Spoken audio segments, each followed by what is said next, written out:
Because farming is our born activity. You know, when you are registering a SACCO, there is always a born activity. Yeah. Can be trading, can be teachers, group of professionals. So these we are farmers. Yeah. Our production, we are in 3 areas.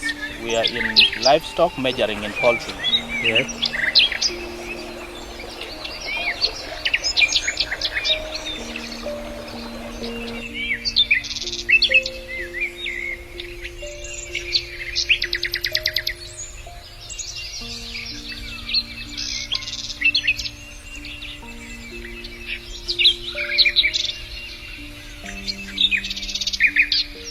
Where agriculture feeds millions and supports livelihoods, the land faces growing pressure. Deforestation, soil degradation, and erratic rains challenge food security, but farmers are fighting back with trees.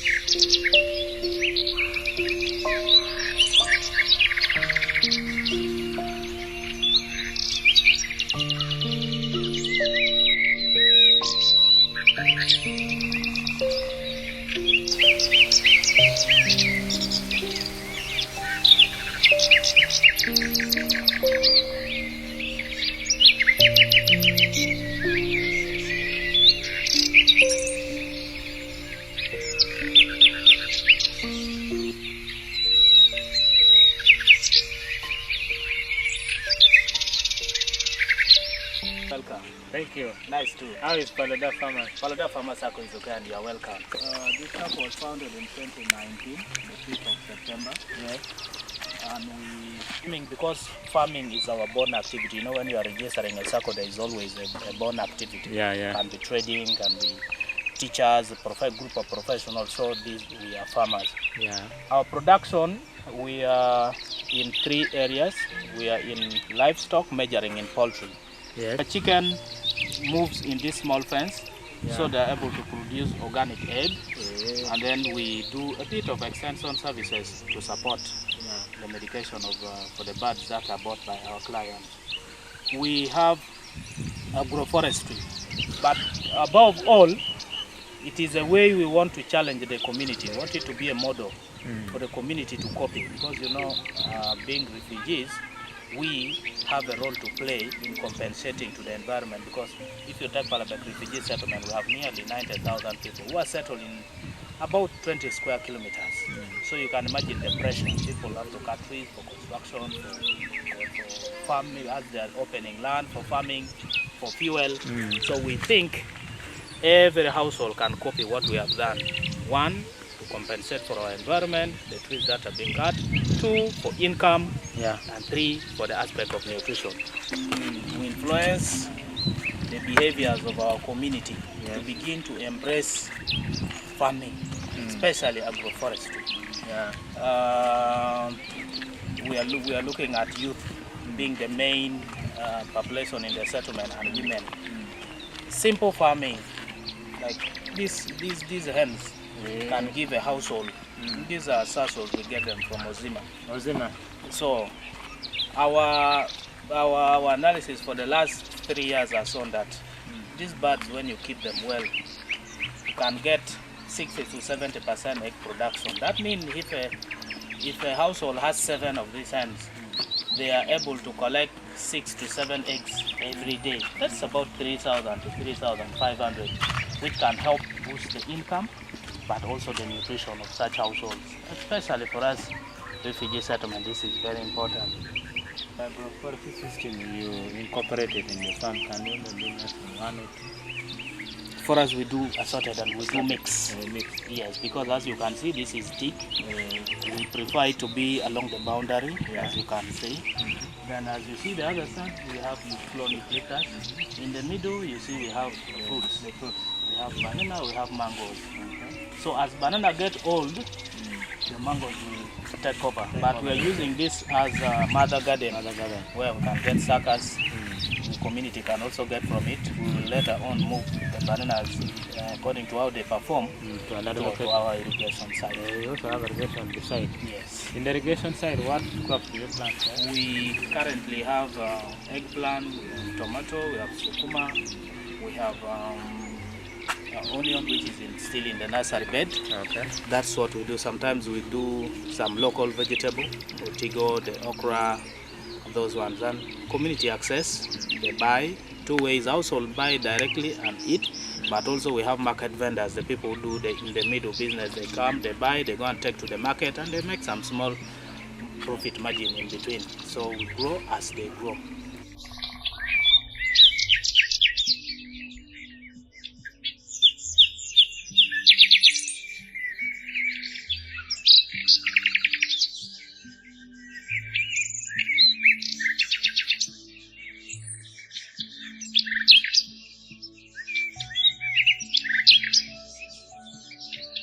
Farming, especially agroforestry, doing mixed, we have seen it as help us because, like I started with you, I told you when we started, our main thinking was that members of the community will subscribe, they will save, and we can use a percentage of that for investment, and we can lend loan.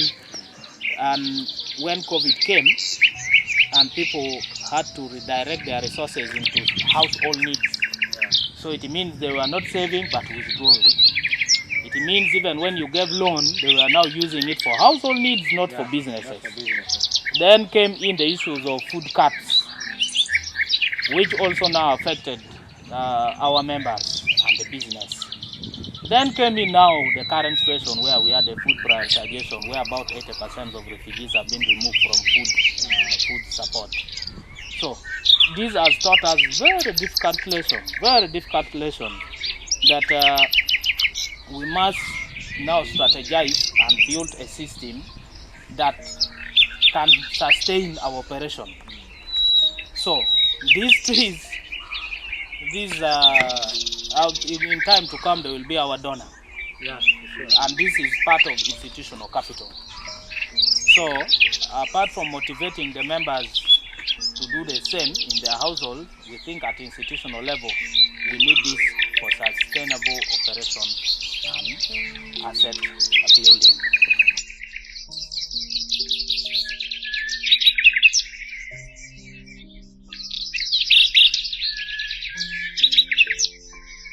So it's not about the size of the land. If you look at, if you have been listening to our president, he has been speaking about the 4-acre model, and you have people who have come as little as 1-acre model and doing it, the enterprises, doing it in it fruits, doing in it poultry, doing in it piggery. So being refugees, South Sudanese refugee in Uganda, we think we can also now listen and implement, because the land that we are currently given is a 30 by 30. Very small. Each household might not be able to plant 400 eucalyptus, but they can plant 10. They might not be able to plant 10 jackfruit trees, but they can plant 3. They might not be able to have 200 chickens, but they can have 20. And 10 of it can be female, hence it can give them eggs. We have been motivated also by the President initiative and his message that he has constantly been passing 4-acre model. So we don't have 4 acres, but we are even looking at now a 30 by 30 model. Now that as a refugee also we have 30 by 30, what model can you do there? We think someone can do agroforestry, somebody can do poultry, you can have a small kitchen garden, you see we have there, and somebody can do piggery. This is, rather than speaking it, we try and then we push for the community to embrace.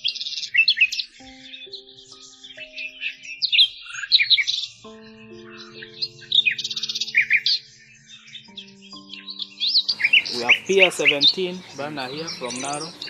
So we want to see, if you see the soil is not very good. Yeah, the soil is rough. But we deliberately decided to use it here because this is the nature of the land. Yeah, it's true. So we want to see, can it support? So if we conclude that it can support, which we are now concluding that it can support, then we can now encourage people. We can now begin to preach the gospel of Mato, of banana, in households, refugee households and house communities.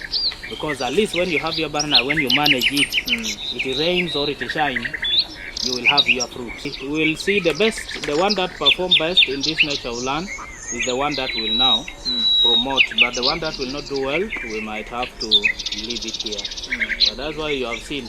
In other parts, you will see in banana plantation they have put coffee, but we don't have coffee here yet, so we have put our mango with the hope that if these bananas now begin to grow old, our mangoes will take over. For sure. Yes. And this plantation has been able to help even our chicken. You see, as soon as the flower falls, they eat.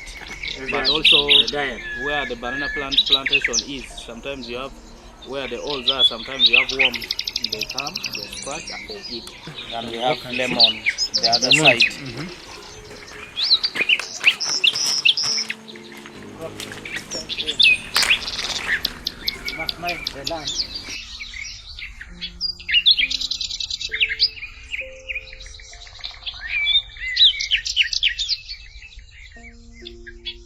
So according to the local sources, we are 20,000, but now we have 90,000 refugees. Put that is 110.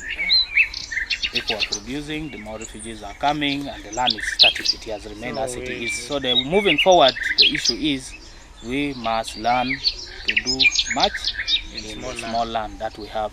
This side we have clone eucalyptus. When we came, when we were planting this, many of the local people told us that clone don't do well here. Yeah, but I'm saying Yes, they do. they are doing very well. And most farmers also they like clone these days than One, the local. it grows faster. So when it grows faster, it means it can help you.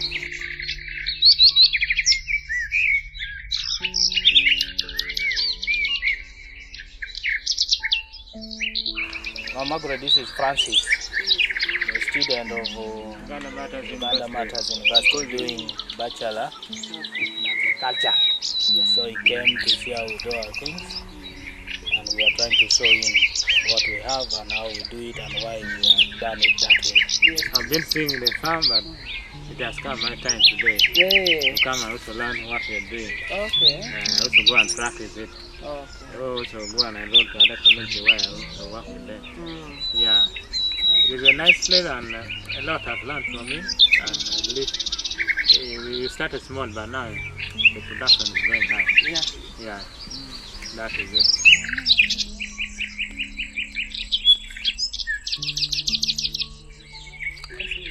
We back from here. So we left here to rest first, and then we come this side. Yeah, and the break is on here. We have eggplant, we have collard, we have tomatoes, we have kumawiki, and other tomatoes have been harvested already. Okay. Loaning to farmers. The farmers come and get the loan to support them in doing agricultural activities. PALUDA SACCO is one of the community-led organizations formed by refugees and spearheaded by refugee leaders. It has taken 6 years in Parliament settlement and is found in Lamu district. So they have different enterprises in the farm. They have agroforestry section, planting of different trees, and here you have section for horticulture, the different crops. We have eggplant. Here also we have the cabbage.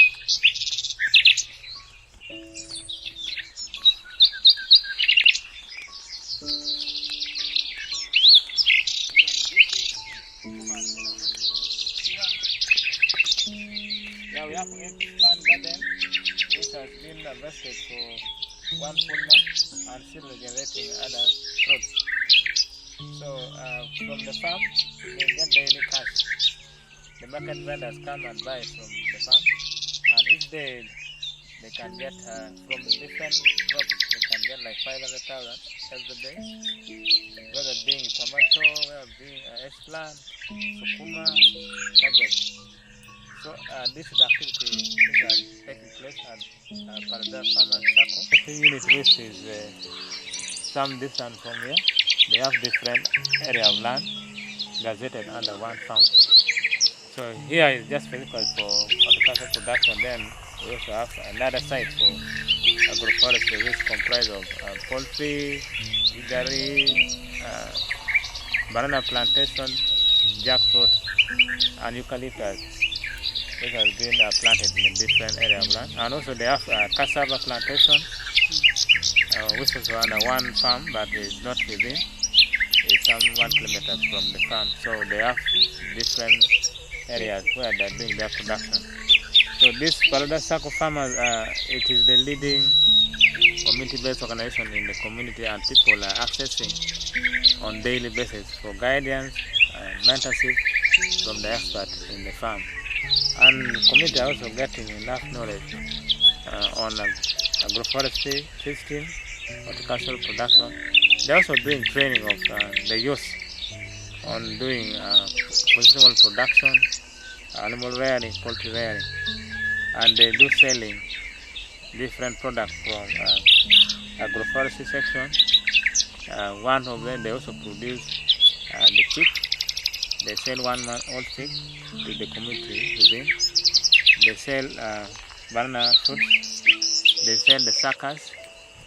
They sell the vegetables on daily basis. This one also improve the household income after sale, and at the end also improve the diet. And also the community within Palabek, they are getting enough knowledge to go and enroll to the family members. And in the homestead, being a small area like 30 by 30 meters, they are using it, maximizing, incorporating different crops. You find in 30 by 30 meters, they have planted maize, they have planted cabbage, they have planted sorghum. So that one all to provide food for the family. So doing different enterprises in one farm will support in improving the food security for the household members. And this PALUDA SACCO's association, they are the one empowering majorly refugee communities and also the host community who are nearby, so that at household level food security and also income are increased. These days they are selling this product. After sale, they go and pay school fees, support in medical expenses.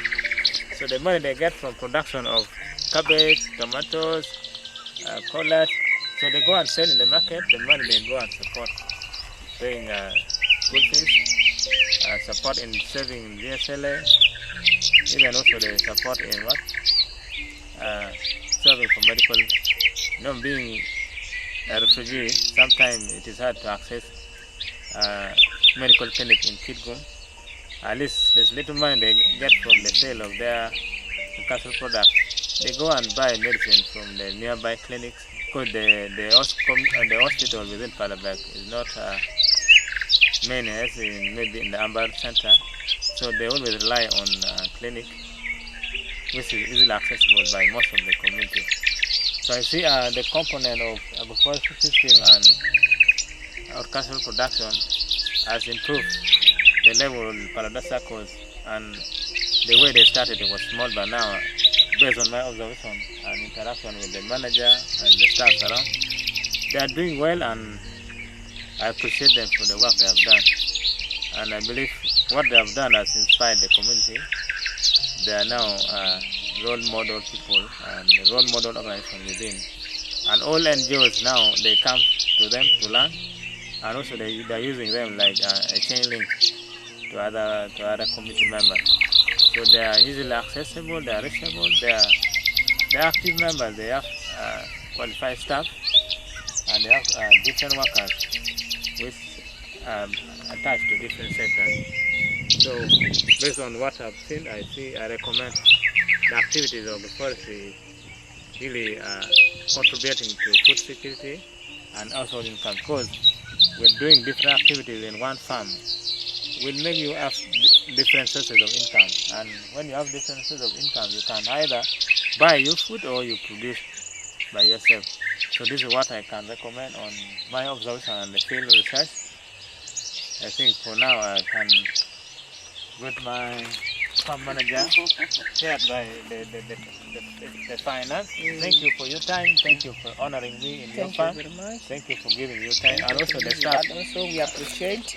Thank you for the good We work like done. any people to visit us So more next again. time I'll come again and also check on you, meet you. Ah, Thank you also my Yeah. man who was transporting me. mm, Manager, yeah. nice meeting you. We'll meet. Thank you so much.